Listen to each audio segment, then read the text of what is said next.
நண்பர்களுக்கு என்னுடைய அன்பான பணிவான வணக்கம். என் பெயர் ஜான். நான் ஒரு குடிநோயாளி. எல்லாம் வல்ல இறைவனோட அருளாலையும் தோழமை இணைந்து செயல்படுவதால் நான் பெற்றுக்கொள்ளக்கூடிய அனுபவம் நம்பிக்கையாலையும் இன்னைக்கு ஒரே ஒரு நாள் நான் குடிக்கல, தெளிவா மன நிறைவா அமைதியா வாழ என்னாலான எல்லா முயற்சிகளையும் செய்து கொண்டிருக்கின்றேன். நண்பர்கள் பாபு, நீலவநாயகம், யுவராஜ் எல்லாருக்கும் என்னுடைய பணிவான நன்றிகள் இந்த வாய்ப்பை எனக்கு கொடுத்ததற்காக. ஒவ்வொரு ஞாயிற்றுக்கிழமையும் முதல்ல 12 படிகள் அடங்கிய மேற்படையும் செயல் திட்டத்தில் ஒவ்வொரு படியாக எடுத்து பார்த்தோம். அப்புறம் 12 மரபு வழி அறியப்பட்ட 12 கோட்பாடுகள் ஒவ்வொரு கோட்பாடுகளாக எடுத்து பார்த்தோம். இப்போ 5 வாரங்கள் 5 வாக்குறுதிகளை பார்த்தோம். இன்னைக்கு 6வது வாரம் 6வது வாக்குறுதி. நண்பர் நீலவநாயகம் நிறைய விஷயங்களை இன்னைக்கு நான் பிரயோஜனம் இல்லை, ஒண்ணுக்கு உபயோகம் இல்லை அப்படின்ற உணர்வு, கழிவிறக்கம் இது என்கிட்ட இல்ல அப்படின்னு சொல்லி சொன்னாரு. இந்த வாக்குறுதி என்ன சொல்லுது? எஸ், ஏன் கழிவிறக்கம், நான் யூஸ்லெஸ்னஸ் ஃபீலிங் இதெல்லாம் என்கிட்ட இருந்து போயிடுமா? இது எப்படி மிகைப்படுத்தப்பட்ட வாக்குறுதி மாதிரி தெரியுது. கடைசியில வாக்குறுதிகளை முடிக்கிற நேரத்துல அதான் சொல்றாங்க, இவையெல்லாம் மிகையான நடக்க முடியாத வாக்குறுதிகளா? இல்ல, அவைகளுக்காக உழைத்தால் அவை கைகூடும். சும்மா இருந்தா கைகூடாது. சும்மா இருந்தா கைகூடாது. சும்மா இருந்தா நான் பிரயோஜனமாக உள்ள இல்லாதவன் அப்படின்ற ஃபீலிங் போகாது. அப்ப அவைகளுக்காக உழைத்தால் அவை கைகூடும் அப்படின்ற கருத்தை சொல்லி வாக்குறுதிகள் நிறைவு செய்திருக்காங்க. குடிநோயாளியின் வாழ்க்கையில மாற்றமும் வளர்ச்சியும் எப்படி நடக்கும்? பொறுத்தளவுல தோழமை பரிந்துரைக்கக்கூடிய 12 படிகள் அடங்கிய மீட்படையும் செயல் திட்டத்தை வாழ்க்கையாக வாழ்வதால் மட்டுமே மாற்றமும் வளர்ச்சியும் கிடைக்கும். வாக்குறுதிகள் நிறைவேறும். வாழ்க்கையா வாழாதவங்க வாழ்க்கையில வாக்குறுதிகள் நிறைவேறாது, கண்டிப்பா நிறைவேறாது. சோ 12 படிகள் அடங்கிய மீட்படையும் செயல் திட்டத்தை வாழ்க்கையாக வாழும் போது முதல் 9 படிநிலைகளை செயல்பட்ட பின் ஒரு குடிநோயாளியின் உடல்லையும் மனசுலையும் இயல்பாகவே ஒரு சோர்வு வந்துடும், ஒரு அயற்சி உருவாகும்.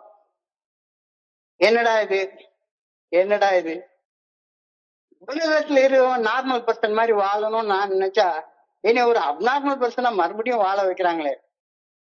என்னால சராசரியா ஊர் சுத்திக்கிட்டு கோழிக்கறி சாப்பிட்டுக்கிட்டு இப்படி இருக்க முடியாதா? நான் மட்டும் போய் எல்லாருடைய கஷ்டத்துலயும் போய் பங்கெடுத்து சர்வீஸ் பண்ணி இதெல்லாம் செய்யணுமா? தோழமையில மாட்டிட்டு எப்ப பார்த்தாலும் 12 கோட்பாடுகள்னு எப்ப பார்த்தாலும் பேசிட்டே இருக்காங்களே. என்னால சாதாரணமா கொஞ்ச நேரத்துக்கு அதாவது நான் என்ன நினைச்சிட்டு இருக்கேன், மன தெளிவோட வாழ்றது தேவையா? சில நேரத்துல இன்னும் பைத்தியக்காரன் மாதிரி ஜோக் அடிச்சாதானே. இந்த சினிமால எல்லாம் பாக்குறோம், சீரியஸா ஒரு படம் ஓடிட்டு இருக்கோம், அதுல பைத்தியக்காரன் மாதிரி ஒரு வடிவேலு, ஒரு கவுண்டமணி, ஒரு நாகேஷ், இவங்க ரோல் குறுக்க வச்சாதானே வாழ்க்கை கொஞ்சம் நிம்மதியாக இருக்கும். எதுக்கு முழுமையான மனத்தெளிவோடு வாழணும் அப்படின்ற கேள்விகள்லாம் எழத்தான் செய்யுது. உணர்வு தடுமாற்றங்கள், உணர்ச்சி கொந்தளிப்புகள் வாழ முடியாம என்னை தாக்கும் போது ஃபெல்லோஷிப்பை விட்டு ஓடியே போயிடலாம் அப்படின்ற ஒரு ஃபீலிங்லாம் நிறைய நேரம் எனக்கு தோணும். இப்பவும் கூட தோணுது. அப்பதான் இவ்வளவு தூரம் வந்துட்டேன், 9 படி வரைக்கும் வந்துட்டேன். 10, 11, 12 இன்னும் 3 படிதான் இருக்கு. இவ்வளவு தூரம் வந்துட்டதுனால ஏற்பட்ட வலியை கொஞ்சம் பொறுத்துக்கிட்டு சரியான பாதையில தொடர்ந்து நீ பயணிச்சேன்னா கனவுல கூட நினைச்சு பார்க்க முடியாத சில நன்மைகள் உன் வாழ்க்கையில் நடக்கும். அந்த நன்மைகள் தான் இந்த 12 வாக்குறுதிகள் அப்படின்னு தோழமை நமக்கு கொடுத்து. இப்ப சும்மா நடக்காது இந்த வாக்குறுதி. அவைகளுக்காக உழைத்தால் அவை கைகூடும். என்ன உழைக்கணும்? சும்மா எனக்கு எங்க வாக்குறுதி நிறைவேறிச்சு அப்படின்னா என்னடா அவருக்கெல்லாம் வாக்குறுதி நிறைவேறுது, எனக்கு மட்டும் வாக்குறுதி நிறைவேறவே இல்லை அப்படின்ற மாதிரியாக ஒரு நண்பர் நினைக்க கூடும். ஸோ இந்த 12 வாக்குறுதிகள் தோழமை பரிந்துரைக்கக்கூடிய 12 படிகளுடைய மேற்படையும் செயல் திட்டத்தை வாழ்க்கையாக வாழ்வதால கிடைக்கக்கூடிய பலன்கள் முழுசாக இட் இஸ் அ பேக்கேஜ். இதுல ஒரு பார்ட் மட்டும் வாழ்ந்துட்டு நான் ஒரு நாளைக்கு 24 மணி நேரத்துல 23 மணி நேரம் இந்த ஸ்டெப் படி வாழ்றேன், ஒரே 1 மணி நேரம் அந்த ஸ்டெப்புக்கு லீவ் விட்டுட்டு ஏன் இஷ்டப்படி வாழ்ந்துக்கிறேன். இதுதான் பைத்தியக்காரத்தனமான எண்ணம். அப்பப்ப கொஞ்சோண்டு கோவப்பட்டுக்கிறேன், கொஞ்சோண்டு ஒரு ஒரு 1/2 மணி நேரம் மட்டும் லீவ் விட்டுட்டு போன் பிக்சர் பாத்துக்கிறேன். வேலைக்கு ஆகாத வேலை, வேலைக்கு ஆகாத வேலை. ஒரு அறுசுவை உணவு போட்ட ஒரு பெரிய இலை போட்டு உணவு வச்சுட்டு ஒரு மூலையில கொஞ்சோண்டு நரகளை வச்சுட்டு சாப்பிடுன்னு சொன்ன சாப்பிட முடியுமா? நெய் ஊத்தி மணக்க மணக்க மணக்க மணக்க சாப்பாடுதான் இருக்கு, நான் மூலையில கொஞ்சோண்டு இருக்க. சோ இந்த 12 வாக்குறுதிகளை பத்தி பண்ற நேரத்துல முதல் வாக்குறுதி ஒரு புதிய விடுதலை, ஒரு புதிய மகிழ்ச்சி, ஒரு புதிய சுதந்திரம். காலில் கட்டப்பட்டிருக்கிற விலங்கு அவுத்து விட்டாச்சுது. ஒரு நிம்மதியான, நிறைவான, சந்தோஷமான மனநிலை, சுதந்திரமாக செயல்படுவதற்கு ஒரு இது. கடந்த காலம் குறிச்சு, இறந்த காலம் குறிச்சு வருத்தப்படாம இருக்கக்கூடிய ஒரு மனநிலை. மனப்பக்குவம்னா என்ன அப்படின்னு தெரிஞ்சுக்கிற ஒரு மனநிலை. We will comprehend the word serenity. ஆழ்மன அமைதியை நம்ம பெற்றுக்கொள்றது. We will know peace. 4வது வாக்குறுதி. நாம் எவ்வளவு மோசமான அடிமட்டங்களை தொட்டு இருந்தாலும் நம்முடைய அடிமட்டங்களை தொட்ட அனுபவம் நம் சக மனிதர்களுக்கு எவ்வாறு பலனளிக்க முடியும் என்பதை அறிய வருவோம். 5வது வாக்குறுதி. இதை பத்தி நேற்றுக்கு எக்ஸ்டென்சிவா பார்த்தோம். No matter how far down the scale we have gone, we will see how our experience can help others. Why we are chosen? நீலவிநாயகம் ஆரம்பத்துல சொன்ன மாதிரி ஏன் நாம தேர்ந்தெடுக்கப்பட்டோம், எதற்காக நமக்கு இவ்வளவு வலி வேதனை நிறைந்த அனுபவங்கள் வழங்கப்பட்டன. அவர் சொன்ன மாதிரி உலகத்துல இருக்கிற பெரிய பெரிய பெரிய ஆச்சாரியார்களுக்கும், பெரிய பெரிய பெரிய பெரிய சைக்காட்ரிஸ்ட் டாக்டர்ஸ், பெரிய பெரிய பெரிய பெரிய சயின்டிஸ்ட், பெரிய பெரிய பெரிய சர்முக ஆர்வலர்கள், பெரிய அரசியல் தலைவர்கள், இவங்களுக்கெல்லாம் கொடுக்காத அதிகாரம் மாண்பு மிகுன்னு சொல்லிக்கிறான். மாண்பு மிகுன்னு சொல்லிக்கிறான். எந்த மாண்பு மிகுக்கும் சாகுற குடிநோயாளியை காப்பாத்துற சக்தி கிடையாது. சோ எனக்கு ஒரு சக்தி கொடுக்கப்பட்டிருக்கிறது.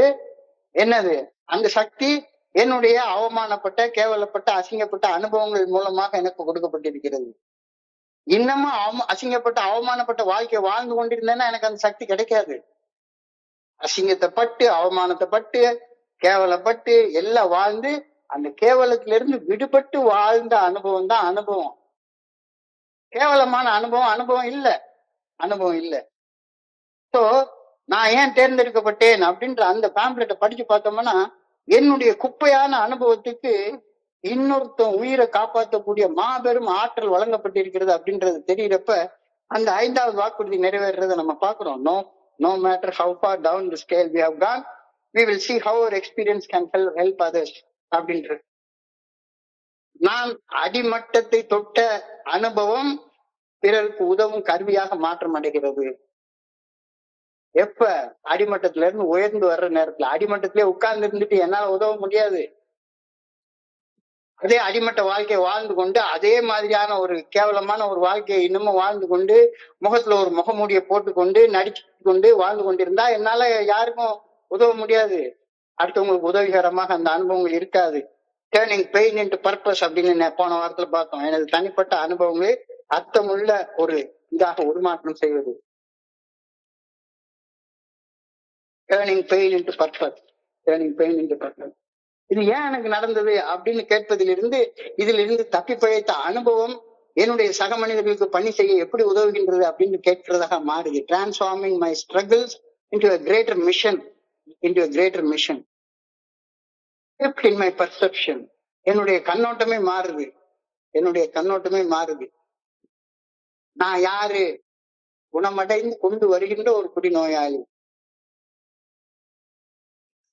அப்ப இந்த ப்ராமிஸ் சொல்லுது, இந்த ப்ராமிஸ் சொல்லுது fuel for my advocacy, என்னுடைய ஆதரவு பணிகளுக்கு வலு சேர்க்கிறது. என்னுடைய அனுபவம்னா என்ன? என்னுடைய வலி, வேதனை, துன்பம், துயரம், அவமானம், கேவலம் இது எல்லாமே ஆன்மீக முன்னேற்றமாக மாற்றப்பட்ட அனுபவம். மகிழ்றப்ப இன்னொரு மனுஷனுடைய உயிர் காப்பாற்றப்படுகிறது. வெட்கம் எராடிகேட் பண்ணப்படுகிறது. Eradicating shame. எனது கடந்த காலத்திலிருந்து அதுல இருந்து ஓடி ஒழியதற்கு பதிலாக அதனை உள்ளவாறு ஏற்றுக்கொள்வதன் மூலம் என்னுடைய அனுபவம் வீணாகுவதில்லை அப்படின்றத நான் உணர வருகின்றேன்.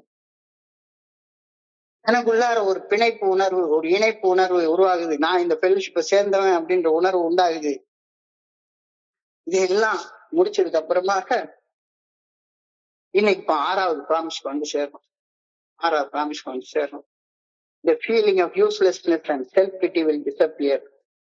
The feeling of uselessness and self-pity will disappear. நான் எதற்கும் பயன்பட மாட்டேன் அப்படின்ற உணர்வும், நான் எதுக்கும் லாயக்கு இல்லாதவன் அப்படின்ற உணர்வும், எனக்குள்ளார ஆழமாக வேரூன்றி போயிருக்கக்கூடிய கழிவிறக்க உணர்வும் மறையும். மறையும். Will disappear. The feeling of uselessness and self-pity will disappear. நான் எதற்கும் பயன்பட மாட்டேன் என்ற உணர்வும், என்னுள் ஆழமாக வேரூன்றி போயிருக்கக்கூடிய அந்த கழிவிறக்கம், அந்த உணர்வும் மறைஞ்சு போயிரும். மறைஞ்சு போயிரும் அப்படின்ற கருத்து சொல்லியிருக்காங்க. கழிவிறக்கம், செல்பிட்டி. செல்பிட்டி செல்பிட்டி செல்பிட்டினா என்ன? கழிவிறக்கம்னா என்ன?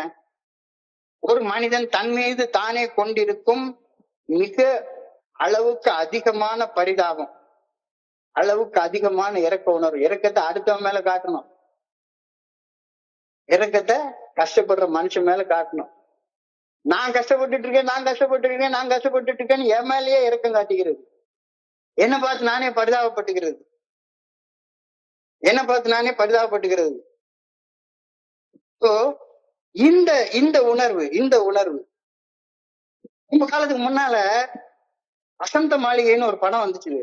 அதுவும் குடிகார நண்பர்கள் எல்லாருமே பார்த்திருக்க கூடிய படம். நல்லா சிவாஜி கணேசனுடைய படம்னு அந்த வசந்த மாளிகை படத்தை பல நேரம் பார்த்திருக்கிறேன். அந்த படத்துல ஒரு பாட்டு வரும், யாருக்காக இது யாருக்காக.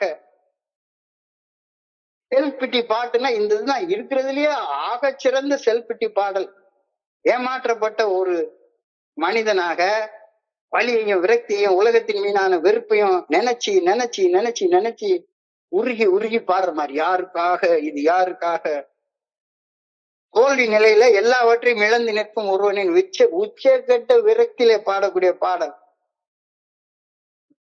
துரோகமும் மரணமும், காதலி தன்னை ஏமாற்றி விட்டதாக உணரும் கதாநாயகன் மரணத்தை நோக்கி நகரும் போது ஏற்படும் மன உளைச்சலின் வெளிப்பாடு. எல்லாரும் நான் இந்த உலகமே என்னை ஏமாத்திருச்சுது, நான் மரணத்தை நோக்கி நகர்ந்து கொண்டிருக்கிறேன், யாருக்காக நான் வாழணும், எதுக்காக நான் வாழணும், எதுக்காக வாழணும், எழுதுங்கள் என் கல்லறையில் இந்த உலகம் இரக்கம் இல்லாதது என்று, பாடுங்கள் என் கல்லறையில் இந்த உலகத்துல இருக்கிறவங்க எல்லாம் பைத்தியக்காரங்க, நான் மட்டும்தான் மன தெளிவானோம் என்று.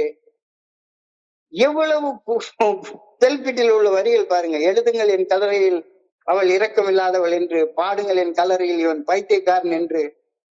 அதீதமான கழிவிறக்கத்தை காட்டக்கூடிய வரிகள். பெண்கள் காட்டும் அன்பு என்பது நம்மை பித்தனாக்கி அலைய வைப்பது. அதை கிறுக்கம் எழுதக்கூடிய வரிகள் தான் இது. அது அதாவது அந்த அந்த நேரத்துல அந்த சர்க்கம்ஸ்டான்ஸுக்கு ரொம்ப பொருந்துற மாதிரி அந்த பாட்டை எழுதிட்டு பெண்கள் காட்டும் அன்பையே கொச்சப்படுத்தக்கூடிய ஒரு வரி. அப்பதான் உள்ளுக்குள்ளார உட்கார்ந்துட்டு இந்த உலகத்தின் மீது நான் கொண்டுள்ள கோபத்தையும் இயலாமையும் விளக்குறது. தண்ணிய போட்டுவிட்டு ஃபுல்லா பெண்கள் காட்டும் அன்பு என்பது, இந்த உலகம் என் மேல காட்டும் அன்பு என்பது, அது இந்த டாக்டரா இருக்கட்டும், அவனா இருக்கட்டும், இவனா இருக்கட்டும், எல்லாரும் இருக்கட்டும், இவங்க எல்லாம் என் மேல காட்டும் அன்பு என்பது, என்னுடைய ஸ்பான்சர் என் மேல காட்டும் அன்பு என்பது நம்மை பித்தனாக்கி அலைய வைப்பது. தோல்வி நிலையின் உச்சக்கட்ட வலியையும் கழிவிறக்கத்தையும் யாருக்காக யாருக்காக யாருக்காக பைத்தியக்கார மாதிரி நான் பாடிட்டு அலைஞ்ச நாட்கள் எனக்கு உண்டு. கழிவிறக்கம் என்பது ஒரு மனிதன் தன் மீது தானே கொள்ளும் மிக மிக மிக மிக அதீதமான பரிதாபம், இரக்க உணர்வு ஆகும். இது ஒரு எதிர்மறை உளவியல் நிலையாகும். It's self pity is a negative psychological state of mind. அதாவது இந்த நம்ம எல்லாருமே நீங்க எல்லாருடைய ஷேரிங்கையும் கொஞ்சம் கண்ணை மூடி உன்னிப்பா கவனிச்சு பாருங்க. அது செல்ஃப்-பிட்டியோடைய ஒரு பகிர்தலாக இருந்தால் அவங்க இன்னும் அந்த 12 படிகள் அடங்கிய மீட்படையும் செயல் திட்டத்தை வாழ்க்கையாக வாழலன்னு அர்த்தம். வாழ்ந்தாங்கன்னா தலை நிமிர்ந்து நடக்கும், நேர்கொண்ட பார்வை இருக்கும். இந்த மாதிரியான செல்ஃப்-பிட்டி எழுதுங்கள் என் கல்லறையில் அவள் இரக்கம் இல்லாதவள் என்று இந்த உலகத்தில் இருக்கவங்க எல்லாருமே அன்பு இல்லாதவங்கன்னு எழுதின்னு நான் பாட மாட்டேன். சோ இந்த சுய பச்சாதாபம் அல்லது கழிவிறக்கம் என்னிடமிருந்து அழிக்கப்பட வேண்டிய ஒன்று, என்னிடமிருந்து அழிக்கப்பட வேண்டிய ஒன்று. இது என்னுடைய தனி மனித வளர்ச்சிக்கு மிகப்பெரிய தடையாக இருக்கிறது, மிகப்பெரிய தடையாக இருக்கிறது, ரொம்ப பெரிய தடையாக இருக்கிறது. வாழ்க்கையில தோல்விகள், இழப்புகள், எதிர்பார்த்தது நடக்காத போது ஏற்படக்கூடிய ஏமாற்றங்கள், மனித மனம் துவண்டு போவது இயல்புதான். எல்லாருக்கும் நடக்கும், எல்லாருக்கும் நடக்கும். மனித மனம் துவண்டு போவது இயல்புதான். கண்டிப்பாக கண்டிப்பாக அது இயல்புதான். ஆனால் அந்த துயரத்திலேயே மூழ்கி எனக்கு மட்டும் ஏன் இப்படி நடக்குது, எனக்கு மட்டும் ஏன் இப்படி நடக்குது அப்படின்னு தன்னைத்தானே நொந்து கொள்ளும் நிலையை கழிக்கப்பட வேண்டிய ஒரு இறக்க நிலை, அதாவது கழிக்கப்பட வேண்டிய ஒரு கழிவிறக்க நிலை அப்படின்னு உளவியல் விஞ்ஞானமே சொல்லுது. நார்மலான மனுஷன் நான் யாருக்காக எழுதுங்கள் என் கல்லறை எல்லாம் பாட்டு பாட மாட்டான். ஆனா ஒரு குடிநோயாளி கழிவிறக்க நிலையில செல்ஃப் ஸ்டேட்ல இப்படிதான் பாடிட்டு அலைஞ்சிட்டு இருப்பான், இப்படிதான் பாடிட்டு அலைஞ்சிட்டே இருப்பான். இந்த குரூப் சரியில்லை, இவன் சரியில்லை, இந்த ஸ்பான்சர் சரியில்லை, இந்த மீட்டிங் சரியில்லை, இவர் அப்படி சொல்றாரு, அவர் இப்படி சொல்றாரு, நான் மட்டும்தான் சரியா இருக்கேன். கழிவிறக்க நிலை என்பது ஒரு தனி மனிதனுக்கு ஒரு தற்காலிக ஆறுதலை அளிக்கின்றது. கொஞ்ச நேரத்துக்கு தண்ணியை போட்ட ஒரு போதை கிடைக்குமா, அது மாதிரி தற்காலிகமாக ஒரு மீட்டிங்ல புலம்பிட்டு அலையிறது. நான் இதை செஞ்சேன், அதை செஞ்சேன், அப்படி செஞ்சேன், இப்படி செஞ்சேன், இன்னைக்கு எல்லாம் மாதிரி இப்படி இருக்கேன் அப்படின்னு ஒரு மீட்டிங்ல புலம்புறது ஒரு தற்காலிக ஆறுதலை கொடுக்கும். ஆனாலும் கழிவிறக்கம் என்பது ஒரு மனிதனின் மனதில் தேவைக்கும் அதிகமான கால அளவு இருக்கும் போது அந்த தனி மனிதனுடைய ஆற்றல் விரயமாகி அவன் செய்யக்கூடிய சேவை எல்லாமே குப்பைக்கு போயிடும், ஒண்ணுமே பிரயோஜனம் இல்லாத மாதிரி ஆகி போயிடும். அவன் நிகழ்காலத்தில் ஆற்றலுடன் செயல்படுவது தவிர்க்கப்பட்டுவிடும். கழிவிறக்கம் உள்ள மனுஷன் நிகழ்காலத்துல ஆற்றலோட செயல்பட முடியாது. உனக்குள்ளார கழிவிறக்கம் இருக்கா அப்படின்றது நீ கண்ணை மூடி யோசிச்சு பாரு. கழிவிறக்கத்தின் காரணங்கள், காசஸ் ஃபார் செல்ஃப் பிட்டி. ஏன் கழிவிறக்கத்துக்கு வருது? எதிர்பார்ப்புகள், ஏமாற்றங்கள், இதுதான் கழிவிறக்கத்துடைய அடிப்படை காரணம். டிசப்பாயின்மெண்ட் இன் எக்ஸ்பெக்டேஷன். நான் நினைத்த இலக்குகள் எட்டப்படவில்லை, நான் நினைத்த இலக்குகள் எட்டப்படாமல் போகும்போது அல்லது என் சக மனிதர்கள் என்னை மதிக்க தவறும் போது உள்ளுக்குள்ளார ஒரு செல்ஃப் பிட்டி உண்டாயிருது. நான் 30 வருஷம் சோபரு, இவன் என்னைய பார்த்துட்டு பைத்தியக்காரன் சொல்லிட்டான். நான் எவ்வளவு கஷ்டப்பட்டு என்ன வேலையெல்லாம் செய்யறேன். ஒரு நண்பர் என்கிட்ட இன்னைக்கு காலில சொன்னாரு, சொல்றாரு சார், இன்னொருத்தர் சொல்றாரு, இந்த ஸ்டெப் ஒர்க் எல்லாம் பண்ணுனீங்கன்னா ஜான் மில்ட்ட மாதிரி தாடியை வளர்த்துட்டு பைத்தியக்காரனா மாறிடுவீங்க சார், ஸ்டெப் ஒர்க் எல்லாம் பண்ணாதீங்க அப்படின்னு சொன்ன உடனே நான் நினைத்த இலக்குகள் எட்டப்படாமல் போகும்போது அல்லது என்னுடைய சக மனிதர்கள் என்னை மதிக்க தவறும் போது பட்டுன்னு உள்ளுக்குள்ளார இருந்து ஒரு சுய இறக்கம் உண்டாகுது, கழிவிறக்கம் உண்டாகுது. அது கழிக்கப்பட வேண்டிய இறக்கம் அப்படின்றது இப்ப புரியுது. நான் செய்ய வேண்டிய வேலை எனக்கு தெரியுது, நான் செய்யறேன், அவ்வளவுதான். தாழ்வு மனப்பான்மை, இன்ஃபீரியாரிட்டி காம்ப்ளெக்ஸ். தன்னை மற்றவர்களிடம் ஒப்பிட்டு பார்த்து தன்னிடம் பிறரை போல திறமைகள் இல்லை என எண்ணுவது கழிவிறக்கத்தை உண்டாக்குது. இவங்கள மாதிரி என்னால முடியல, அவன் பாரு. நிறைய நண்பர்கள் சொல்லுவாங்க, என்னையா அவர் வாட்டுக்கு மாசமா நான் கை நிறைய பென்ஷன் வாங்கிட்டு உட்கார்ந்து இருக்கிறாரு, வீடை கட்டிட்டாரு, காரை வச்சிருக்கிறாரு, அவரு பேசுவாரு, நம்ம பேச முடியுமா?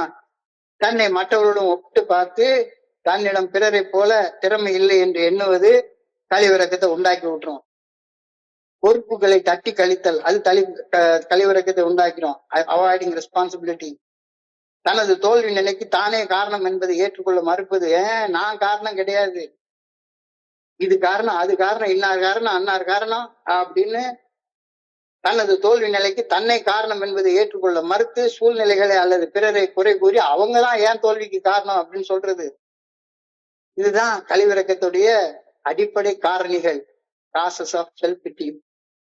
இந்த செல்ஃப் பிட்டியோடைய பாதிப்புகள் என்னன்னு பார்த்தோம்னா முடக்கம், பேராலிசிஸ். வாழ்க்கையில முன்னேறவே முடியாது. கழிவிறக்கத்தில் கஷ்டப்படுபவர்கள் தங்களது வாழ்வில் அடுத்த அடி எடுத்து வைக்க மிகவும் சிரமப்படுவார்கள். வேற எங்கேயுமே போக தோணாது. எங்கடா மீட்டிங் நடக்குது, எங்கடா காலையில இருந்து சாயங்காலம் வரைக்கும், காலையில 6 மணிக்கு எழும்பி ஹெட்போனை காதுல போட்டான்னா சாயங்காலம் 11 மணி வரைக்கும் ஹெட்போன்ல கூட்டி இதே புலம்பலையே கேட்டுட்டே உட்கார்ந்துட்டே இருந்தா will you not be paralyzed?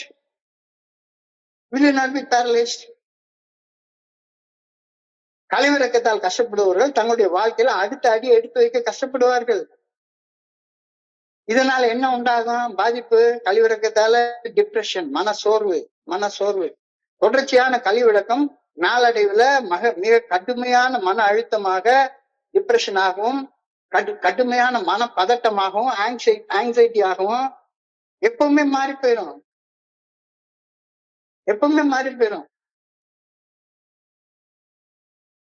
இந்த கழிவிறக்கத்தால கஷ்டப்படுறவங்களை பார்த்தோம்னா போதும், அவங்க எப்பவுமே தனிமையில இருப்பாங்க, லோன்லினஸ். எவனும் கழிவிறக்கத்தால யாருக்காக எழுதுங்கள் என் கல்லறையில் இவள் பைத்தியக்காரி என்று அப்படின்னு சொல்லி பாட்டு பாடிட்டு போகும் பக்கத்து யாராச்சுமே ஃப்ரெண்டா உட்கார்ந்து பேசுவானா என்ன? கழிவிறக்கம் கொண்டவர்கள் சதா சர்வ காலமும் தன்மேலேயே இறக்கப்பட்டு தன்னை பற்றிய புலம்பி திரிபவர்களாக இருப்பார்கள். ஒரு கொஞ்ச காலத்துக்கு புலம்புறவங்க பக்கத்துல எல்லாரும் உட்கார்ந்து இருப்பாங்க. ஆனா காலத்தின் ஓட்டத்தில் சமுதாயம் அத்தகைய மனிதர்களை தானாக தனிமைப்படுத்திட்டு தனியா உட்காந்து புலம்பிட்டே இருப்பான். 25 வருஷம் கழிச்சுட்டு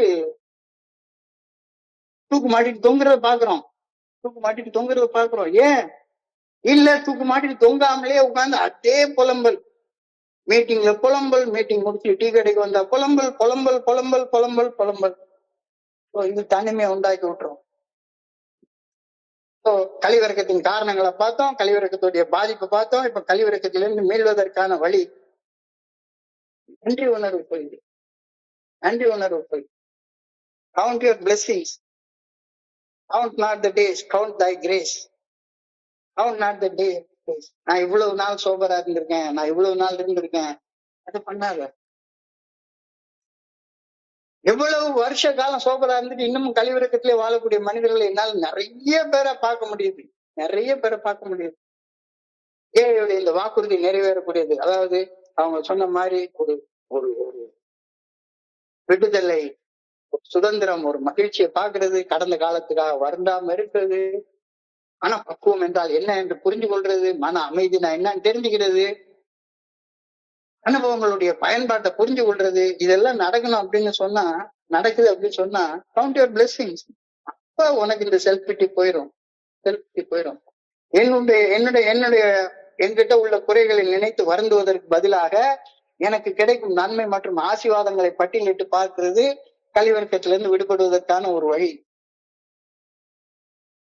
பொறுப்பேற்றுக்கொள்றது, ரெஸ்பான்சிபிலிட்டின்ற வேர்டை என்னுடைய குருஜி அழகா பிரிச்சு காட்டுவாரு. The ability to respond, response plus ability is equal to responsibility அப்படிம்பாரு. ரெஸ்பான்ஸ் என்பது எதிர்வினை ஆற்றுவதல்ல, பதில் வினை ஆற்றுவது. Response, ability to respond. என் வாழ்க்கையில நடக்கும் எந்த ஒரு நிகழ்வுக்கும் செயல் விளைவிற்கும் நான் தான் பொறுப்பு அப்படின்ற மனநிலையை வளர்த்து கொள்வது இது உங்ககிட்ட இருந்து கழிவிறக்கத்தை எடுத்து தூர போட்டுரும். எல்லாத்துக்கும் மேல action is the magic word. செயலில் இறங்குதல். எந்த ஒரு பிரச்சனைக்குமான காரணங்களை யோசித்துக் கொண்டு இருக்காமல் அதற்கான தீர்வுகளை நோக்கி செயல்படும் போது இந்த செல்ஃப் பிட்டி போயிடும். Personal recovery depends upon the unity with the solution. Personal recovery does not depend upon the unity with the problem. Personal recovery directly depends upon the unity with the solution. So, அழகா first ட்ரெடிஷன்ல எழுதி கொடுத்துருக்காங்க, be united in the solution, not in the problem. ப்ராப்ளத்தை பற்றி மட்டுமே பேசிட்டே இருக்காத, ப்ராப்ளத்திலிருந்து விடுபட்ட அனுபவத்தை பேசு பேசு பேசு பேசு. உடல் நலம் பேணுதல். உடல் நலம் பேணாத மனிதனுக்கு கழிவிறக்கம் இருந்துட்டே இருக்கும். பெட்ல இருக்கவங்களுக்கு ஒரு நாளைக்கு நீங்க என்னைக்காச்சும் ஒரு நாளைக்கு ஹாஸ்பிட்டல்ல போய் பாருங்க. நம்ம நண்பர் நீலவிநாயகன் சொன்ன மாதிரி அயனாவரம் ஹாஸ்பிட்டலுக்கு ஒரு தடவை போய் பாருங்க. அல்லது அயனாவரம் ஹாஸ்பிட்டல் எந்த ஆஸ்பத்திரியோ சரிதான், கவர்மெண்ட் ஆஸ்பத்திரி போய் ஒரு தடவை பாருங்க. உடல் நல கோளாறுகள் நோய்கள் இருக்கிறவங்கள்ட்ட, ஐயோ எனக்கு மட்டும்தான் இந்த நோய் வந்திருக்கு, எனக்கு மட்டும்தான் இந்த நோய் வந்திருக்கு.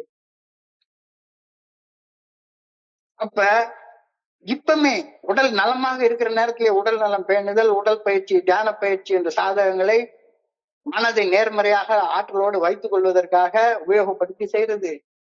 இது பாதிப்புகளிலிருந்து விடுபடுவதற்கான வழி சொல்லியாச்சு. கழிவிறக்கத்தின் அடிப்படை காரணங்களை பார்த்தோம். எதிர்பார்ப்பும் ஏமாற்றமும், தாழ்வு மனப்பான்மை, பொறுப்புகளை தட்டி கழித்தல், இது கழிவிறக்கத்துடைய காரணங்கள். அதனால ஏற்படக்கூடிய பாதிப்புகள் பெராலிசிஸ், முடங்கி போய் கிடக்கிறது, மன சோர்வோட, டிப்ரெஷனோட, ஆங்ஸைட்டியோட வாழ்றது, தனிமைப்படுத்தப்பட்டு வாழ்றது அப்படின்ற அதோடைய பாதிப்புகள் என்னன்றத பார்த்தோம். பாதிப்புகள் இருந்து மீள்றதற்கான வழி, count your blessing, count not the days, count thy grace. நன்றி உணர்வோடு இரு. The ability to respond. சும்மா எப்ப பார்த்தாலும் ரியாக்ட் பண்ணிட்டே உட்கார்ந்துருக்காத. பி ரெஸ்பான்சிபிள், பதில் வினை ஆற்ற கத்துக்கோ. செயலில் இறங்கு, டேக் ஆக்ஷன். பிரச்சனைக்கான காரணத்தை யோசிச்சுட்டே உட்கார்ந்துருக்காத. அந்த பிரச்சனைக்கான தீர்வு என்ன அப்படின்றத யோசிக்க ஆரம்பி. எஸ், நடந்துச்சு, நான் தான் செஞ்சேன், நான் தான் எனக்கு இந்த கழிவிறக்கத்தை உண்டாக்கி வச்சுக்கிட்டேன். பிரச்சனைக்கான தீர்வு யோசிப்பாரு. Personal recovery depends upon unity with the solution. Personal recovery never depends upon unity with the problem.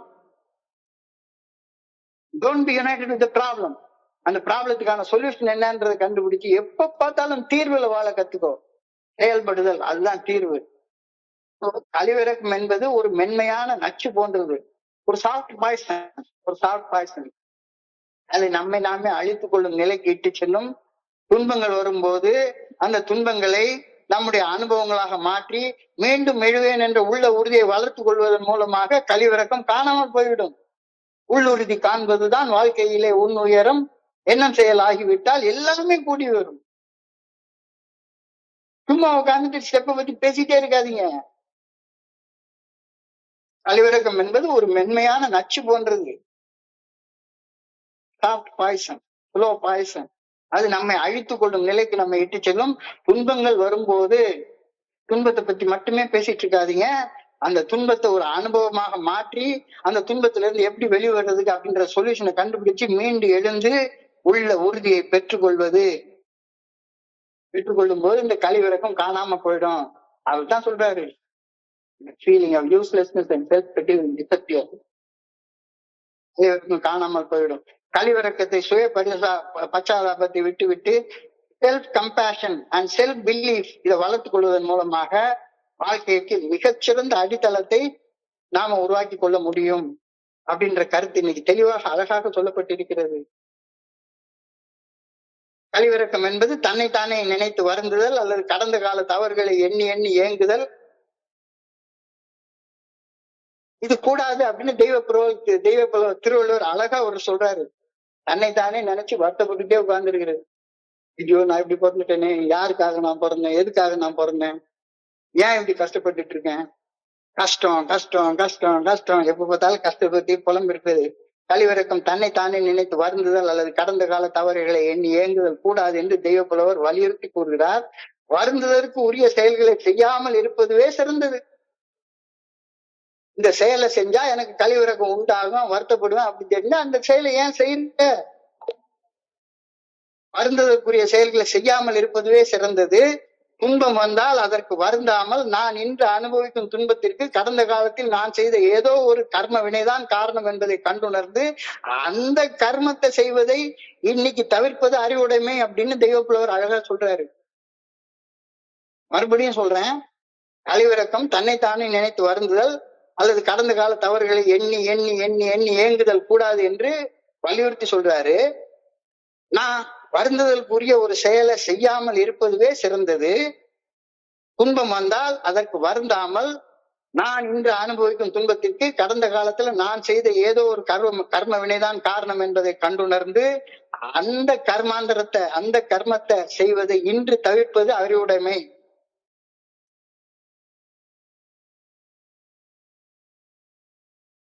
என்றென்று இறங்குவ செய்யற்க செய்வானேல், என்றென்று இறங்குவ செய்யற்க செய்வானேல் மற்ற அன்ன செய்யாமை நன்று. ரொம்ப 1.25 அடியில அழகா எழுதியிருக்காங்க. எற்றென்று இறங்குவ செய்யற்க செய்வானேல் மற்ற அன்ன செய்யாமை நன்று. இப்படி செய்து விட்டோமே அப்படின்னு பின்னால வருந்துவதற்கு காரணமான செயல்களை செய்யக்கூடாது. இப்படி செய்து விட்டோமே என்று பின்னால வருந்துவதற்கு உரிய காரணமாக இருக்கக்கூடிய செயல்களை செய்யக்கூடாது. எற்றென்று இறங்குவ செய்யக்கூடாது. செய்வானேல் சரி தெரியாம செஞ்சுக்கிட்டோம். அப்படி செய்தால் ஒரு தடவை சுட்டுக்கிறலாம், 2 தடவை சுட்டுக்கிறலாம், திரும்ப திரும்ப திரும்ப திரும்ப போய் சுட்டுக்கிறதா? அப்படி செய்து விட்டால் செய்வானேல் மற்ற அன்ன செய்யாம நன்று. இன்னும் அதை செய்யாம இருக்கிறது நன்று அப்படின்னு இவ்வளவு அழகாக ஒரு விஷயத்த சொல்லி கொடுக்க முடியுமா? எற்றென்று இறங்குவ செய்யற்க செய்வானேல் மற்ற அன்ன செய்யாமை நன்று.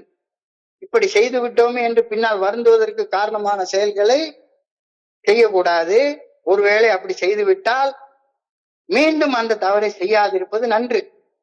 இந்த 6வது வாக்குறுதி என்ன சொல்லுது? நான் பயனற்றவன் என்ற உணர்வும் கழிவிறக்கமும் மறையும் அப்படின்னு வாக்குறுதி கொடுக்குது. நான் பயனற்றவன் என்ற உணர்வும் கழிவிறக்கமும் மறையும் அப்படின்னு ஒரு வாக்குறுதியை கொடுக்குறாங்க. தோழமை பரிந்துரைக்கக்கூடிய 12 படிகள் அடங்கிய மேற்படையும் செயல் திட்டத்தின் முதல் 9 படிகளில் செயல்பட்டதன் விளைவாக நாம ஒன்றுக்கும் பயனில்லை அப்படின்ற உணர்வும், ஆவி என்னை மறுபடியும் பிறக்க வைக்காது, செய்த பாவம் எல்லாம் திரு முன்னே இறக்க வைக்காது அப்படின்ற கழிவிறக்கமும், நான் எந்த செயல்கள் செய்ததால உருவாச்சுதோ அப்படின்னு தெரிஞ்சுக்கிட்டு அந்தந்த செயல்களை செய்யாம இருக்கிறதுனாலதானே மறையும். நான் ஒன்றுக்கும் பயனற்றவன் என்ற உணர்வும் பச்சாதாபம் மறையும்ன்றாரு. எப்ப மறையும்? நான் ஒன்றுக்கும் உபயோகம் இல்லை அப்படின்ற உணர்வை உருவாக்குன, கழிவிறக்கத்தை உருவாக்குன செயல்களை திரும்ப திரும்ப திரும்ப திரும்ப செஞ்சுக்கிட்டே இருந்தா கழிவிறக்கமும் சுய பச்சாதாபம் மறையுமா? நான் ஒன்றுக்கும் பிரயோஜனம் இல்லை அப்படின்ற உணர்வு மறையுமா? மறுபடியும் உட்கார்ந்து பாவி என்னை மறுபடியும் பிறக்க வைக்காதே, செய்த பாவம் எல்லாம் தீரு முன்னே இறக்க வைக்காதே அப்படின்னு இது யாருக்காக எழுதுங்கள் என் கல்லறையில மறுபடியும் சுய பச்சாதாபத்தை பாடிட்டே அலைய போறேன். கழிவிறக்கம் நான் செய்த எந்த செயல்களால் உருவாயின என்று தெளிவாக தெரிஞ்சு கொள்றது 9 படிகள்ல நடக்குது. 9 படிகள் என்ன நடக்குது? கழிவிறக்கம் எதனால உருவாச்சுது, நான் ஒன்றுக்கும் பிரயோஜனம் இல்லாதவன்ற உணர்வு எதனால உருவாச்சுது அப்படின்னு தெரிய வருது. அப்ப பணிக்குது, ஐயோ நான் இந்த வேலையெல்லாம் செஞ்சுட்டனே, இவ்வளவு பிரயோஜனம் இல்லைன்ற உணர்வு இருக்கே, இவ்வளவு செல்பிட்டி இருக்கே, இவ்வளவு கழிவிறக்கம் இருக்கே, இவ்வளவு சுய பச்சாதாபம் இருக்கே அப்படின்றது எனக்கு 9வது படியில செயல்படுற வரைக்கும் தெரிய வருது. தெரிந்த பின்னரும் கூட என்னை பயனற்றவன் அப்படின்னு உணர வைத்த செயல்களையும், கழிவிறக்கம் கொள்ள வைத்த கர்மங்களையும் மீண்டும் மீண்டும் செய்யக்கூடிய மன உந்துதல் நிக்க மாட்டேங்குதே. மறுபடியும் உட்கார்ந்து என்னாலதான் இந்த குரூப் நடந்துட்டு இருக்கு. ஒவ்வொரு குரூப்புக்குள்ளார உருவாகக்கூடிய சண்டைகளை பாக்குற நேரத்துல என்னடா இதுன்னு தோணுது. நண்பர் போன் பண்ணி, சார் நான் இன்னைக்கு பொறுப்பெடுத்து இந்த அனிவர்சரி நடத்துறேன், நீங்க வந்து சிறப்பு தரணும், சிறப்பு விருந்தினரா வரணும். ஐயோ நடத்துதா, நீ நடத்துறியாப்பா? இந்த மாதிரி தன்னலம் தன்முனைப்பு நிறைந்த கர்மங்கள் தான் உனக்கு ஒண்ணுக்கும் பயனற்றவன் என்ற உணர்வையும் கழிவிறக்கத்தையும் கொடுக்குதுன்றது தெரிஞ்சிட்டதுக்கு அப்புறமாகவும் கூட என்னை பயனற்றவன் என்று உணர வைத்த செயல்களையும், கழிவிறக்கம் கொள்ள வைத்த கர்மங்களையும் மீண்டும் மீண்டும் செய்யக்கூடிய மன உந்துதலை கட்டுப்படுத்த முடியாம ஏன் எடுத்துட்டு இருக்க? அப்பதான் சொல்றாங்க 9வது படி வரைக்கும் செயல்பட்டா நிக்காது, 10, 11, 12 தொடர்ந்து செஞ்சாதான் உனக்கு இந்த வாக்குறுதிகள் நிறைவேறும் அப்படின்னு இந்த வாக்குறுதிகளை சொல்றாங்க. 10வது படி நிலையில தொடர்ந்து என் மனதுல ஓடும் கழிவிறக்கம் குறித்த சிந்தனைகளையும், நான் எதற்கும் லாயக்கற்றவன் என்ற சிந்தனையும் அகத்தாய்வு செய்து கண்டுணர்ந்து கழிவிறக்கத்தை மீண்டும் உருவாக்கும் செயல்களை செய்வதை தவிர்ப்பதால் மட்டும்தானே கழிவிறக்கம் மறையும். 9வது படியில கண்டுபிடிச்சிட்டா இந்த செயல்களால எனக்கு ஒண்ணுக்கு பிரயோஜனம் இல்லைன்ற உணர்வு வந்துச்சுது, செயல்பிட்டி வந்துச்சுது, புலம்பி திரிஞ்சிட்டு இருக்கிறேன். ஏன் புலம்பி தெரிஞ்சேன் அப்படின்ற காரணத்தை கண்டுபிடிச்சதுக்கு அப்புறமாக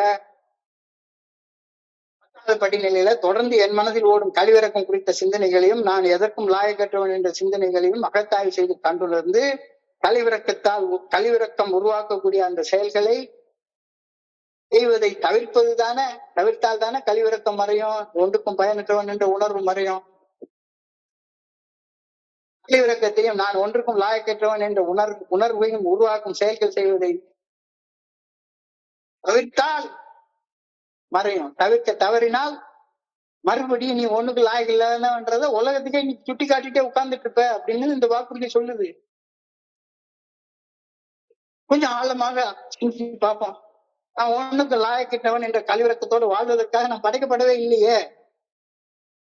நான் எதுக்கும் பிரயோஜனம் இல்லாதவன், நான் ஒரு குப்பை, ஒரு தூசி, எதுக்குமே பிரயோஜனம் இல்லாதவன் அப்படின்ற செல்பிட்டியோட இது யாருக்காக எழுதுங்கள் என் கல்லறையில் இந்த உலகம் இரக்கம் இல்லாதது என்று அப்படின்னு பாடிட்டு அலையிறதுக்காக நான் படைக்கப்பட்டேன். அதற்காக நான் படைக்கப்படவே இல்லை. இறையர் பேராற்றல் அருவமாக மறைவாக என்னுள் இருந்து என்னை இயக்குகின்றது என்ற மறை உண்மையை பிரார்த்தனை மற்றும் தியானம் ஆகிய சாதகங்களை செய்து அறிந்துணர்ந்து நான் படைக்கப்பட்டது நிறைவாக நிம்மதியாக வாழ்வதற்கு அப்படின்னு அறிஞ்சு கொள்ளணும். நான் கழிவிறக்கத்தோடு வாழ்றதுக்காக படைக்கப்படவே இல்லை. இன்னுக்கும் பிரயோஜனம் இல்லாதவன்ற உணர்வோட வாழ்றதுக்காக நான் படைக்கப்படவே இல்லை. நிம்மதி நிறைவோட வாழ்றதுக்காக நான் படைக்கப்பட்டிருக்கிறேன். அந்த படைக்கப்பட்ட நோக்கத்தின்படி வாழ்வதற்கான ஆற்றல் எனக்கு இல்ல. அந்த ஆற்றலை கேட்டு, அந்த சக்தியை கேட்டு, சக்தி கொடு சக்தி கொடு சக்தி கொடு, ஏதோ ஒரு பாட்டுல ரஜினிகாந்த் படத்துல பாடுவாங்க, சக்தி கொடு சக்தி கொடு சக்தி கொடு. கழிவிறக்கத்தோடு வாழ்றதுக்கு சக்தியே தேவையில்லை. நான் ஒண்ணுக்கு லாய்க்கு இல்லாதவன்ற நினைப்போட வாழ்றதுக்கு சக்தியே தேவையில்லை. ஆனா கழிவிறக்கம் போறதுக்கும் நான் பயனுள்ள வாழ்க்கை வாழ்றதுக்கும் சக்தி தேவை. பிரார்த்தனை மற்றும் தியானத்தின் மூலம் ஏற்கனவே எங்களுக்குள்ளார இருக்கக்கூடிய இறைவனுடைய எனக்கு இருக்கக்கூடிய உள்ளார்ந்த தொடர்பை உணர்ந்து அதை மேம்படுத்தி கொண்டு நாம படைக்கப்பட்ட நோக்கத்தை அறிந்து கொண்டு அந்த நோக்கத்தின்படி வாழ்வதற்கான ஆற்றலை பெற்றுக்கொண்டு வாழ்ந்தால் கழிவிறக்கம் மறையும். இல்லாட்டி போனா கழிவிறக்கம் அப்படியே இருக்கும். இந்த வாக்குறுதி என்ன சொல்றது? வளர்ச்சியின் இந்த காலகட்டத்தில், அதாவது வலிகள் உருவாகக்கூடிய இந்த காலகட்டத்தில் வலிகளை சகித்து கொண்டு 10, 11, 12 படியில நீ தொடர்ந்து முன்னேறினால் ஆதி தூரம் போறதுக்கு முன்னாலேயே ஒண்ணுக்கு லாயக்கு இல்லைன்ற உணர்வு உனக்கு போயிடும், கழிவிறக்கம் இருக்காது அப்படின்னு சொல்லி அழகா சொல்றாங்க. நான் ஒன்றுக்கும் லாயக்கற்றவன் என்ற கழிவிறக்கத்தோடு வாழ்றதுக்காக நான் படைக்கப்படவே இல்லை. இறையர் பேராற்றிலே அருவமாக மறைவாக என்னுள் இருந்து என்னை இயக்குகின்றது என்ற மறை உண்மையை பிரார்த்தனை மற்றும் தியானமாகிய சாதனைகளை செய்து அறிந்துணர்ந்து நான் படைக்கப்பட்டது நிறைவாக நிம்மதியாக வாழ்வதற்கு என்று அறிய வேண்டும். அவ்வாறு வாழ்வதற்கு தேவைப்படும் ஆற்றலை கேட்க வேண்டும். அப்படி செய்தால் கழிவிறக்கம் மறையும். செய்யவில்லை என்றால் வாக்குறுதி நிறைவேறாது. தோழமை பரிந்துரைக்கக்கூடிய முதல் 11 படிகளை வாழ்க்கையாக வாழ்வதன் பலனாக ஒரு தெய்வீக ஆன்ம ஆற்றல் என்னுடைய அகத்தில் உள்ளது என்ற ஆன்மீக விழிப்புணர்வை, தன்னுணர்வை பெறுகின்றோம். இந்த வழிமுறைகளை பின்பற்றியதன் பலனாக ஒரு ஆன்மீக விழிப்புணர்வை பெற்றோம். தோழமை பரிந்துரைக்கக்கூடிய முதல் 11 படிநிலை பரிந்துரைகளை வாழ்க்கையாக வாழ்வதன் பலனாக தெய்வீக ஆற்றல், தெய்வீக ஆன்ம ஆற்றல் என் அகத்தில் உள்ளது என்ற ஆன்மீக விழிப்புணர்வையும் தன்னுணர்வையும் பெறுகின்றோம். பணி செய்து கிடைக்க வாழ பழகிக் கொள்கின்றோம். இந்த ராத்திரி இந்த மீட்டிங்ல பேசுறதுக்காக எனக்கு என்ன கிடைக்குது? யாராச்சும் எனக்கு பண்ண போறாங்களா? நிச்சயமாக 4 பேர் 12 மணில இருந்து இப்போ ஒரு மணி நேரம் சும்மா உபயோகம் இல்லாத பேச்சு ஏதோ பேசுறாங்கன்னு 4 பேர் பேச போறாங்க. நல்ல ஷேர் பண்றாங்க, இன்னும் 4 பேர் பேச போறாங்க. ஆனா எனக்கு இந்த நாள் முழுக்க இந்த வாக்குறுதியை பத்தியே சிந்திச்சது, கழிவிறக்கம்னா என்னன்றதை பத்தி சிந்திச்சது, என்னுடைய வாழ்க்கையை மேம்படுத்தி இருக்கிறது என்னால பார்க்க முடியுது. தோழமை பரிந்துரைக்கக்கூடிய முதல் 11 படிகளை வாழ்க்கையாக வாழ்வதன் மூலம் தெய்வீக ஆன்ம ஆற்றலின் அகத்தில் உள்ளது என்று பெற்றுக்கொண்ட ஆன்மீக விழிப்புணர்வை, தன்னுணர்வை நான் அடுத்த நண்பர்களோட பகிர்ந்து கொள்றேன். பணி செய்து வாழ பழகிக் கொள்கின்றேன். இது இப்ப எனக்கு பழக்கமாய் போயிடுச்சு. இந்த நேரத்துல இங்க பண்ணணும் அப்படின்ற பழக்கமா போயிடுச்சு. கேட்கறவங்க கேட்கட்டும், கேட்காதவங்க வந்தவர்கள் வாழ்க, மற்றவர்கள் வருக. அவ்வளவுதான். இப்போ இத பணி செய்து வாழ பழகும் போது வாழ்வின் எந்த ஒரு அம்சத்திலும் செயலடிமையாக வாழ்வதை நான் தவிர்த்துக் கொள்கின்றேன். எந்த வாழ்க்கையின் எல்லா அம்சங்களிலும் கடைபிடிக்க முயற்சி செய்தோம். அப்பதானே உனக்கு uselessness and self pity will disappear. How else it will disappear? How else it will disappear? வாழ்வின் எந்த ஒரு அம்சத்திலும் செயலடிமையாக வாழ்ந்து கொண்டிருந்தா செல்ஃப் பிட்டி இருக்கத்தான் செய்யும், யூஸ்லெஸ்னஸ் ஃபீலிங் இருக்கத்தான் செய்யும். அடிக்டாக நீ வாழ்ந்து கொண்டிருந்தா மீட்டிங்கா இருந்தாலும் சரிதான், ஆசை அருமின் ஆசை அருமின் ஈசனோட ஆயினும் ஆசை அருமின். ஆசை படப்பட ஆய்வரும் துன்பங்கள் ஆசை விட விட ஆனந்தமாமே அப்படின்னு சொல்ல சொல்றாரு. ஏவே இழுத்து பிடிச்சி பிடிச்சிட்டு இருந்தான்னா உனக்கு வரத்தான் செய்யும். அழகா போன வாரத்துல பார்த்தோம், யாதனின் யாதனின் நீங்கியா நோதல் அதனின் அதனின் இதுல இருந்து விலக்கி இருக்கு, அதுல இருந்து வராது. அப்ப எந்த ஒரு செயல் அடிமையாக நீ பற்றி கொண்டிருந்த இந்த தத்துவங்களை எங்கள் வாழ்க்கையின் அனைத்து அம்சங்களிலும் கடைபிடிக்க முயற்சி செய்யணும்னா எந்தெந்த அம்சத்துல நீ அடிக்டாக இருக்கிறையோ அந்தந்த அம்சத்துல கடைபிடிச்சு இந்த வாக்குறுதிகளை உன் வாழ்க்கையில நிறைவேற்றிக்கொள். செயல் அடிமையாக பழக்க அடிமையாக வாழவே வாழாத. சரியான செயல்களை மனசாட்சிக்கு பணிந்து தேர்ந்தெடுத்து வாழ்வேன் என்பது அப்படின்றதானே இந்த தத்துவங்களை எங்கள் வாழ்க்கையின் எல்லா அம்சங்களையும் கடைபிடிப்போம் அப்படின்ற வார்த்தைக்கு அர்த்தம். வேற என்ன அர்த்தம் அதுக்கு இருக்கு? எந்த விஷயத்திலையும் நான் அடிக்டாக இருக்கக்கூடாது, எந்த விஷயத்திலையும் இருக்கக்கூடாது. ஸோ இந்த 10, 11, 12 ஆகிய படிநிலை பரிந்துரைகளை நிகழ்கால வாழ்க்கையில் நடைமுறைப்படுத்தி வாழ்வதால் மட்டுமே நான் ஒன்றுக்கும் உபயோகம் இல்லை என்ற உணர்வும் கழிவிறக்கமும் என்னை விட்டு அகலும் என்ற வாக்குறுதி வழங்கப்பட்டிருக்கிறது.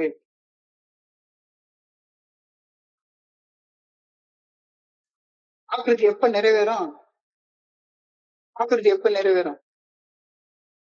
சும்மா பேசிட்டே இருக்கிறதுனால நிறைவேறுமா? இந்த 10, 11, 12 படிநிலை பரிந்துரைகளை நிகழ்கால வாழ்க்கையில நடைமுறைப்படுத்தி வாழ்வதால் மட்டுமே நான் ஒன்றுக்கும் உபயோகமற்றவன் என்ற உணர்வும் கழிவிறக்கமும் என்னை விட்டு அகலும். இல்லாட்டி பண்ண அகலாது. கொஞ்சம் ஆழமாக கண்ணை மூடி சிந்திச்சு பார்ப்போம்.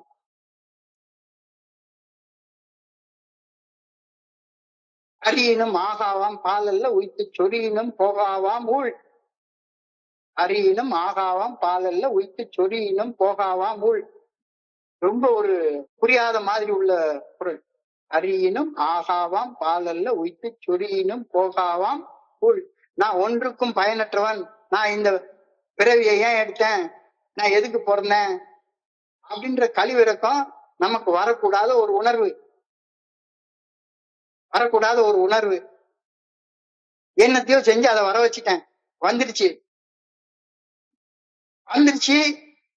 அதனால நான் வருத்தப்பட்டாலும் அந்த உணர்வுகளை நம்முள் வர வைத்த ஊழ்வினை செயல்களை செய்வதை நிறுத்தும் வரை நாம் ஒன்றுக்கும் பயனற்றவன் என்ற கழிவிறக்க உணர்வு நம்மை விட்டு போகாது அப்படின்னு திருவள்ளுவர் அழுத்தம் திருத்தமா சொல்றாரு. பரியினும் ஆகாவாம் பாலல்ல உய்த்து சொரியினும் போகாவாம் ஊழ். நீ எப்படியோ உனக்கு அந்த உணர்வு வரவே கூடாது. நான் ஒண்ணுக்கும் பிரயோஜனம் இல்லாத மனுஷன், நான் கடவுளுடைய படைப்பு, கடவுள் எனக்குள்ளார அருவமாக மறைவாக உள்ளிருந்து என்னை இயக்கிக்கிட்டு இருக்கிறாரு. அப்படிப்பட்ட நான் ஒண்ணுக்கும் பிரயோஜனம் இல்லாதவன், லாய்க்கு இல்லாதவன், நான் இந்த பிறவியை ஏன் எடுத்தேன் அப்படின்ற கழி உணர்வுக்கு நமக்கு வரக்கூடாத ஒரு உணர்வு. சரி, வந்துருச்சு. அத நினைச்சு இப்ப வருத்தப்பட்டு இருக்கோம். அப்ப அது போகணும்னா என்ன? அந்த உணர்வினை நம்முள் வர வைத்த ஊழ்வினை செயல்களை செய்வதை நிறுத்தும் வரை நான் ஒன்றுக்கும் பயனற்றவன் என்ற கழிவிறக்க உணர்வு உன்னை விட்டு போகாது அப்படின்னு தானே சொல்றாரு. கொஞ்சம் ஆழமா சிந்திச்சு பார்ப்போம். இப்ப இந்த இடத்துல ரொம்ப முடிவெடுக்க வேண்டிய தீர்க்கமான இடம். எதுக்காக இந்த வாக்குறுதியை கொடுத்துருக்காங்க? கழிவிறக்கத்தோட வாழ்றதுக்காக நமக்கு இந்த வாக்குறுதி கொடுக்கப்படவே இல்லை. இளமென்று வெப்புதல் செய்யாம புலமென்ற உண்மையில் காட்சியவர். நான் ஒன்றுக்கும் பிரயோஜனம் இல்லாதவன் அப்படின்ற பயனற்ற கழிவிறக்க உணர்வு கொண்ட எல்லாரும் பெரிய BMW கார்ல போறாங்க, எனக்கு மட்டும் ஒண்ணுமே இல்லை அப்படின்ற உணர்வு ஏன் உனக்கு வருது? உன்னுடைய புலனாசைகளை இன்னும் வெளியே வரல, குடிக்கணும்ன்ற ஆசை, அது வேணும் இது வேணும் அது வேணும் இது வேணும் அப்படின்ற. இல்லைன்னா என்ன, எனக்கு ஒண்ணுமே இல்லை, நான் ஒண்ணுக்கும் பிரயோஜனம் இல்லாதவன், என் பக்கத்துல இருக்கிறவன் பெரிய பெரிய பெரிய கார் வச்சிருக்கிறான், நீ 1000 கோடி ரூபா சொத்து வச்சிருக்கிறவன் 10,000 கோடி ரூபா சொத்து வச்சிருக்கிறவனை பார்த்து ஏழையா நினைப்ப, நான் ஒண்ணுக்கு லாயக்கு இல்லாதவன் நினைப்ப, கழிவிறக்கம் கொள்வ. நான் ஒன்றுக்கும் பயனற்ற கழிவிறக்கம் கொண்ட ஏழையா இருக்கின்றோமே என்ற உணர்வு 12 படிகள் அடங்கிய மீட்படையும் செயல் திட்டத்தை வாழ்க்கையாக வாழும் போது போய்விடும் அப்படின்னு சொல்றாரு. போய்விடும். இளம் என்று வெக்குதல் செய்யாம புலம் என்ற உண்மையில் காட்சியவர். இதையெல்லாம் எதுக்கு இந்த ராத்திரி வேலையில நமக்கு தெரிஞ்சுக்கணும் அப்படின்னா, ஒரு மூலையில போட்டு வச்சுங்களேன். இந்த 10, 11, 12 படிநிலை பரிந்துரைகளை நிகழ்கால வாழ்க்கை முறையில நடைமுறைப்படுத்தி வாழ்வதால் மட்டுமே நான் ஒன்றுக்கும் உபயோகம் இல்லாதவன் என்ற உணர்வும் கழிவிறக்கமும் என்னை விட்டு அகலும் தான் வாக்குறுதி சொல்லுது. சும்மா இந்த வாக்குறுதி எடுத்துட்டு நம்ம பேசிக்கிட்டே இருந்தோம்னா 10, 11, 12 செய்யாம இந்த வாக்குறுதி நிறைவேறவே போறது இல்லைன்னு தெரிஞ்சதுக்கு அப்புறமாக எந்தெந்த ஊழ்வினைகள் எந்தெந்த கர்ம வினைகள் உனக்குள்ளார ஒன்றுக்கும் உபயோகம் இல்லை என்ற அந்த பயனற்றவன் என்ற உணர்வையும் கழிவிறக்கத்தையும் உண்டாக்கிச்சதோ அந்த செயல்கள் செய்யறது நிறுத்துற வரைக்கும் இந்த வாக்குறுதி நிறைவேறுமா? வாக்குறுதி நிறைவேறுமா? நிறைவேறிடுச்சு அப்படின்னு சொன்னா நீ கழிவிறக்கத்தையும் பயனற்றவன் என்ற உணர்வையும் உருவாக்குன செயல்கள் செய்யறது நிறுத்தியிருக்க அப்படின்னு தானே அர்த்தம். நான் ஒன்றுக்கும் பயனற்றவன், நான் ஏன் இந்த பிறவியை எடுத்தேன் என்ற கழிவிறக்கம் நமக்கு வரக்கூடாத ஒரு உணர்வு, வரவே கூடாது. ஆனா வந்துருச்சு, அதை நினைச்சு வருத்தப்படுறேன், இப்ப பார்த்தாலும் புலம்பிட்டே இருக்கிறேன். இப்ப அந்த உணர்வுகளை நம்முள் வர வைத்த ஊழ்வினை செயல்களை செய்வதை நிறுத்தும் வரை நான் ஒன்றுக்கும் உபயோகமற்றவன் என்ற கழிவு உணர்வு என்னை விட்டு போகாது தானே. புரிஞ்சுக்கோப்பா, வாக்குறுதியை பத்தி ஏன் இவ்வளவு ஆழமாக நம்ம இந்த ராத்திரி வேளையில உட்கார்ந்து பேசிட்டு இருக்கணும்? நான் ஒன்றுக்கும் பயனற்றவன் என்ற கழிவிறக்கம் கொண்ட ஏழையாக நான் வாழ்ந்து கொண்டிருக்கிறேனே, எல்லாரும் நல்லா இருக்காங்க, நான் மட்டும்தான் இப்படி இருக்கேன் அப்படின்ற உணர்வு. ஒரு 30 வருஷம் முடிச்சுட்டாருப்பா, அவர் 42 வருஷம் முடிச்சுட்டாருப்பா, எனக்கு ஒண்ணுமே இல்லை. ஏன் ஏன் ஏன் புலன் ஆசைகளை வெல்லும் போது, குடிக்கணுன்ற வெறிய வெல்லும் போது உனக்கு வரும். போன் பிக்சர் பார்க்கணுன்ற வெறிய வெல்லும் போது உனக்கு வரும். அந்த மண்டையை உடைச்சு சம்பாதிக்கணுன்ற வெறிய வெல்லும் போது உனக்கு வரும். புலனாசைகளை வெல்லும் போது உனக்கு வரும். புலனாசைகளை வெல்லாத வரைக்கும் நீ ஒண்ணுக்கும் உபயோகம் இல்லாதவன்ற உணர்வு உன்னை விட்டு போகவே போகாது அப்படின்னு சொல்றாரு. அப்படி இல்ல, நான் புலனாசைகளோட வாழ்றேன், ஆனாலும் கூட எனக்கு கழிவிறக்கம்லாம் இல்ல, நான் இருக்கேன் அப்படின்னு சொல்லி யாராவது பகிர்ந்து கொண்டீங்கன்னா, எஸ், நான் அவங்களோட ஆட்டத்துக்கு வரல. குடிக்கிற நண்பர்களோட சேராத, குடிக்கிற இடத்துக்கு போகாத, சாவு வீட்டுக்கு போகாத, இளவு வீட்டுக்கு போகாத, கல்யாண வீட்டுக்கு போகாதன்னு ஆரம்பத்திலேயே சொன்னாங்க. நான் கழிவிறக்கத்தையும் பொண்ணுக்கு பயனற்றவன்ற வேலையும் நான் செஞ்சுக்கிட்டே இருப்பேன். எனக்கு கழிவிறக்கம் போயிடுச்சு, ஒண்ணுக்கு பயனற்றவன் என்ற நினைவு போயிடுச்சு அப்படி சொன்னாங்கன்னா மூஞ்சில எழுதி ஒட்டி இருக்குதே, நான் ஒன்றுக்கும் பயனற்றவன் என்ற கழிவிறக்க உணர்வு கொண்ட ஏழையாக இருக்கின்றவங்க அப்படின்னு இது பண்ணிட்டு இருக்கிறவங்கள, இது ரொம்ப ஒரு பயங்கரமான ஒரு வாக்குறுதி. கழிவிறக்கம் என்பது என்னை வலுவிழக்க செய்து நான் பாதிக்கப்பட்டவன் என்ற மனநிலையை வலுப்படுத்தி என்னுடைய தனிப்பட்ட செயல்திறனை முடக்கி பிரயோஜனம் இல்லாதவனாக பண்ணிடும். புலம்பிக்கிட்டே இருப்பேன், மீட்டிங் புலம்பிட்டே உட்கார்ந்துருப்பேன். நாம் குணமடைவது நமது ஒற்றுமையை பொறுத்து இருக்கிறது அப்படின்னு தெரியாதனமா சொல்லிட்டே இருப்பேன். ஒரு தனி மனிதன் குணமடைவது அந்த தனி மனிதன் தோழமையின் பரிந்துரைக்கக்கூடிய 12 படிகள் அடங்கிய மீட்படையும் செயல் திட்டத்தோடு ஒன்றுபட்டு இருப்பதை சார்ந்து அமையும்னு ஒரு நாளும் புரிஞ்சுக்க மாட்டேன். செல்ஃப் நம்மள கழிவிறக்கம் என்பது ஒருவரை வலுவிழக்க செய்து பாதிக்கப்பட்டவர் இந்த மனநிலையை வலுப்படுத்தி தனிப்பட்ட செயல்திறனை முடக்கிவிடும் ஒரு நச்சுத்தன்மை வாய்ந்த உணர்ச்சி பொறியாகும். அப்படி அந்த எலிப்பொறி மாதிரி அதுக்குள்ளார போய் சிக்கிக்கிட்டா போதும். புலம்பி புலம்பி புலம்பி புலம்பி ஆற்றல் எல்லாம் ட்ரெயின் ஆகி வேண்டாம். அரியனும் ஆகாவாம் பாலல்ல உயித்து சொரியினும் போகாவாம் ஊழ், நான் ஒன்றுக்கும் பயனற்றவன் என்ற ஏன் இந்த பிறவி எடுத்தேன் என்ற கழிவிறக்க உணர்வு எனக்குள்ளார வரக்கூடாது. நச்சு வந்துருச்சு. டீடாக்ஸ் பண்ணு வந்துட்டா எதற்காக நான் ஒண்ணுக்கு உபயோகம் இல்லைன்ற உணர்வு எனக்கு வந்துச்சுது? நான் அதை பத்தி ஏன் வருத்தப்பட்டு இருக்கிறேன்? அந்த உணர்வை எனக்குள்ளார வர வச்ச அந்த ஊழ் வினைகளை, அந்த கர்ம வினைகளை செய்யறதை நிறுத்தும் போது மட்டும்தானே அது போகும். நான் கழிவிறக்கத்தை உருவாக்கக்கூடிய செயல்களை செஞ்சுக்கிட்டே இருப்பேன். ஆனா எனக்கு ஒன்றுக்கும் பயனற்றவன் என்ற உணர்வு போயிடணும், கழிவிறக்கம் போயிடணும்னு நினைச்சேன்னா எப்படி அது நடக்கும்? இன்னமும் உட்கார்ந்து புலனாசைகளை புட்டிச்சுக்கிட்டே இது பண்ணிட்டே உட்கார்ந்து இருப்பேன். ஏல எனக்கு வேற ஒண்ணும் சொல்லி தரல, குடிக்கிறத நிறுத்த மட்டும்தான் சொல்லி தந்தாங்க. இந்த தத்துவங்களை எங்கள் வாழ்க்கையின் எல்லா அம்சங்களையும் கடைபிடிக்க வேண்டும்ன்றதெல்லாம் மறந்துடுவேன்.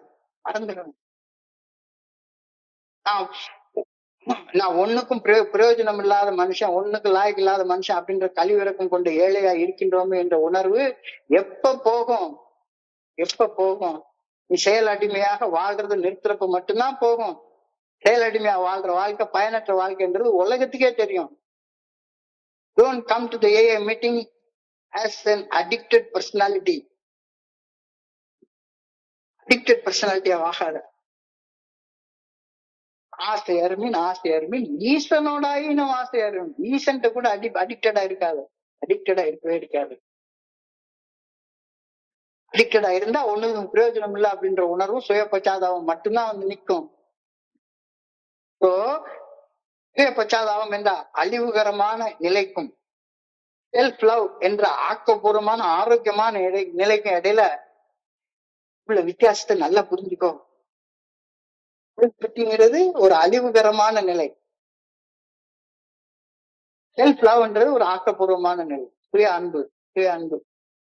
இந்த ரெண்டுக்கு இடையில உள்ள நுட்பமான வேறுபாடுகளை புரிஞ்சுக்கிட்டேன்னா நம்பிக்கையின்மை என்ற சுழற்சியை உடைத்து என்னுடைய வாழ்க்கை மீதான, என்னுடைய மனநலத்தின் மீதான கட்டுப்பாட்டை என்னால திரும்பவும் கொண்டு வந்துட முடியும். அடிப்படையில் இந்த கழிவிறக்கம் என்பது என்னுடைய சொந்த துன்பத்தை பற்றிய சுயநலத்தாலும் தன்னலத்தாலும் தன்மனைப்பாலும் வகைப்படுத்தப்படுகின்றது. எங்கிருந்து வருது?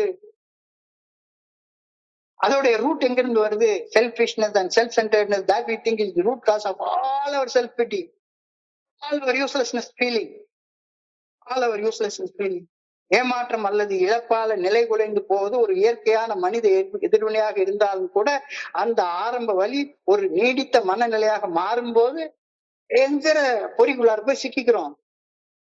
எங்கன்னு தெரியாம அந்த பொறிக்குள்ளாரே உட்கார்ந்துட்டு நான் நடத்தின மீட்டிங், நான் ஆரம்பிச்ச மீட்டிங், என்னாலதான் இவன் குணமடைஞ்சிட்டு இருக்கான்.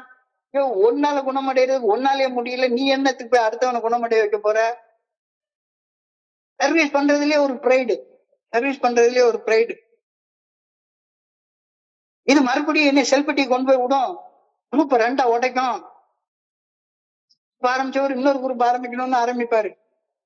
இந்த குரூப்ல எனக்கு உள்ளவனுக்கு சரியில்லை, எனக்கு ஒழுங்கான மதிப்பு கிடைக்கல, மரியாதை கிடைக்கல. ஏமாற்றம் அல்லது இழப்பால் நிலை குலைந்து போவது ஒரு இயற்கையான மனித எதிர்வினையாக இருந்தாலும் அந்த ஆரம்ப வழி ஒரு நீடித்த மனநிலையாக மாறும்போது அது கழிவிறக்கமாக ஒன்றுக்கும் பயனற்றவன் என்ற உணர்வாக எழுகின்றது.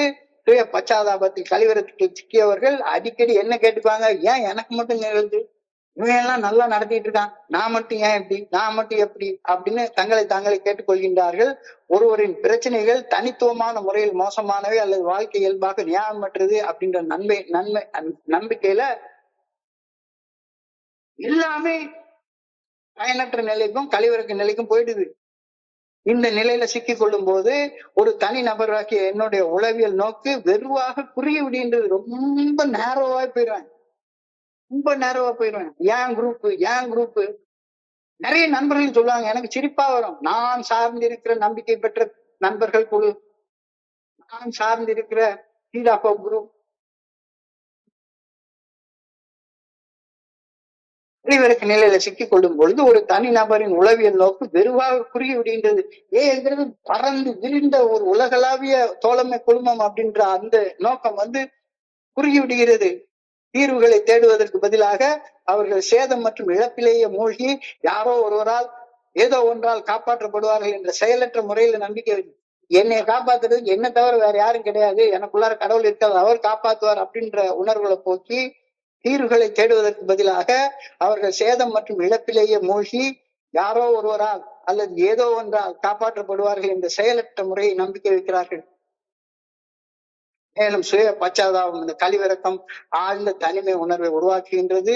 அது தனிநபருக்கும் உலகின் மற்றவர்களுக்கும் இடையே கண்ணுக்கு புலப்படாத ஒரு பெரிய சைனா வால் மாதிரி ஒரு சுவரை கட்டி எழுப்பிடுது. இந்த பக்கம் நான், அந்த பக்கம் இவன் தண்ணியா நின்றுட்டு இருக்கேன். அந்த சுவரை எழுப்பி தங்களை விட அதிர்ஷ்டசாலிகள் அல்லது அதிக வெற்றிகரமானவர்கள் என்று கருதப்படுபவர்கள் மீது வெறுப்பையும் பொறாமையும் உருவாக்கி எப்ப பார்த்தாலும் சரிதான். அழுக்காறு வெறுப்பு, மனக்கசப்பு, எரிச்சல், கோபம்.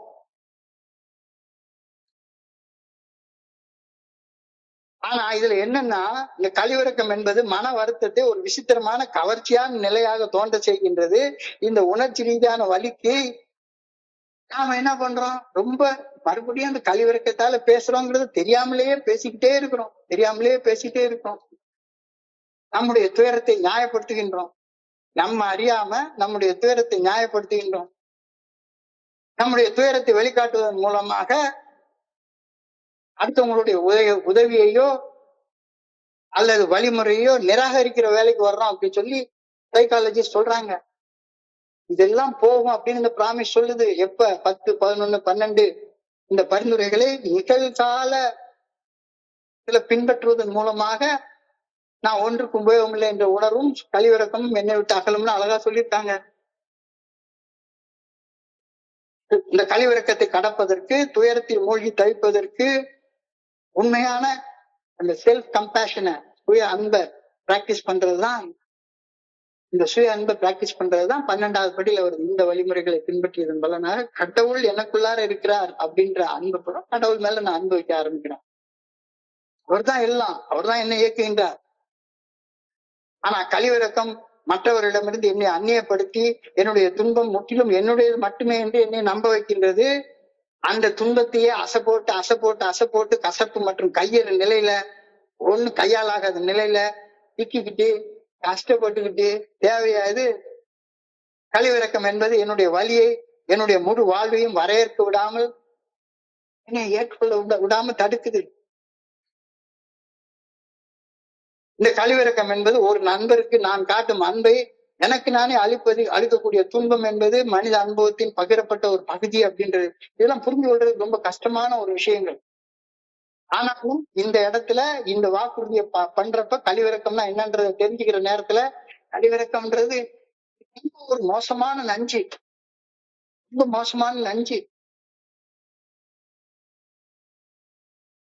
எடுத்தே போட்டி தீரணும். கழிவிறக்கத்தின் அறிகுறிகளை அறிந்து கொள்வதே அந்த படுகொலியில் இருந்து வெளிவருவதற்கு முதல் படியாக. எனக்கு இந்த வசந்த மாளிகை படத்தை பார்க்கிற நேரத்துல அந்த படம் ஒரு செல்ஃப் பிட்டி பெற்ற மனிதனுடைய படம், அவனுடைய கதை எழுதப்பட்டிருக்குன்றது தெரியவே எனக்கு தெரியாது.